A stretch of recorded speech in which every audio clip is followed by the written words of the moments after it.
We are all shocked and horrified by the continued war in Palestine and Israel, dominating our media, the continued killing and injuring of innocent civilians. Is it just a coincidence that, like Ukraine and the efforts of Boris Johnson, a peace deal between the Israelis and Saudi has been abandoned due to the latest escalation of violence by Hamas? Hamas has carried out brutal acts of terror against Israeli civilians, and Israel and Western leaders tell us how dangerous and evil Hamas is. Hamas. They keep shelling Israel with thousands of rockets and mortar shells. The truth is, Israel helped create Hamas. Hamas, which is the acronym for an Arabic phrase meaning Islamic Resistance Movement, was founded in 1987 at the start of the First Palestinian Intifada, or uprising against the Israeli occupation. It began much earlier.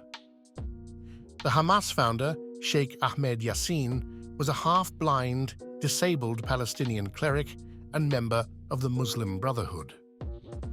The Brotherhood had been repressed by the Egyptians in Gaza prior to 1967, but once the Israelis invaded and occupied the Strip, they didn't just turn a blind eye to these Islamists.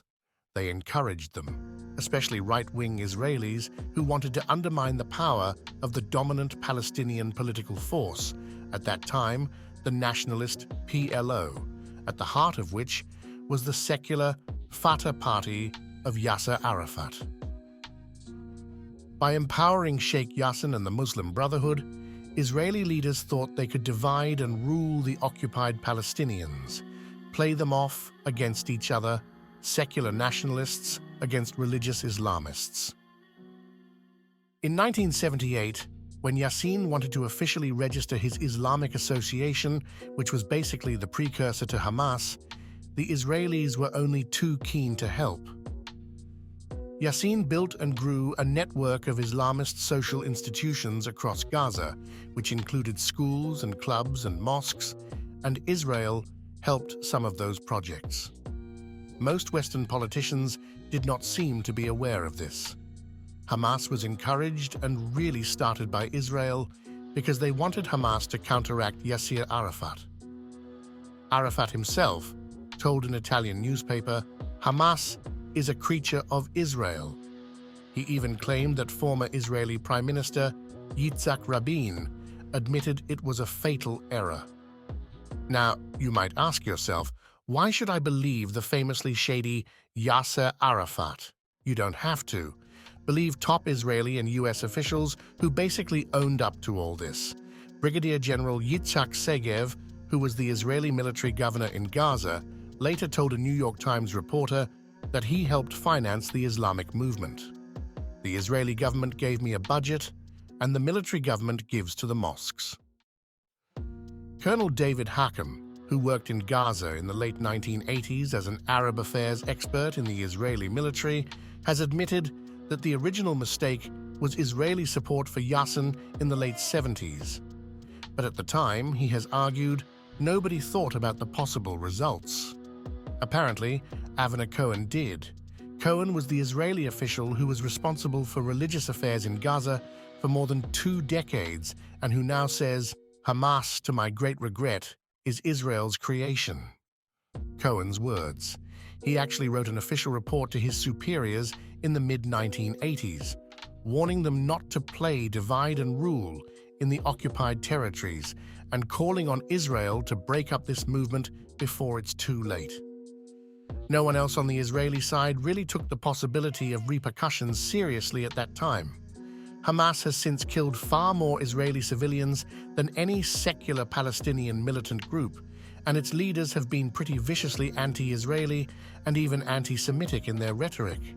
Sheikh Yassin was eventually assassinated by an Israeli airstrike in Gaza.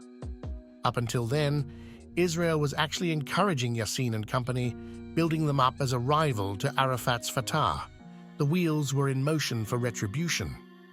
The inconvenient truth is that Hamas is in part a creature of Israel's own making, an enemy that Israel spent more than 20 years helping to build up, and then spent the next 20 years, the past 20 years that is, trying to bomb, besiege, and blockade Hamas out of existence. The three Gaza wars, fought by Israel against Hamas since 2008, killed around 2,000 Palestinian civilians and a dozen Israeli civilians. That's the real human cost of their gamble. David Long, a former Middle East expert at the U.S. State Department under Ronald Reagan, told journalist Robert Dreyfus, "I thought the Israelis were playing with fire. Did they not realize they'd end up creating a monster?" It's a lesson both the Israelis and the Americans never seem to learn, though, attempting to play two sides against each other. Unfortunately, innocent people, in this case Palestinians and Israelis, continue to lose their lives as a result. Recently, borne out in 2023 by the 7th of October attack by Hamas in Israel, killing thousands more innocent civilians on both sides and creating dangerous tensions in the Middle East. Israel continues its response with more bombing and airstrikes in Palestine in its attempt to wipe out Hamas, but more innocent civilians are killed and injured every day.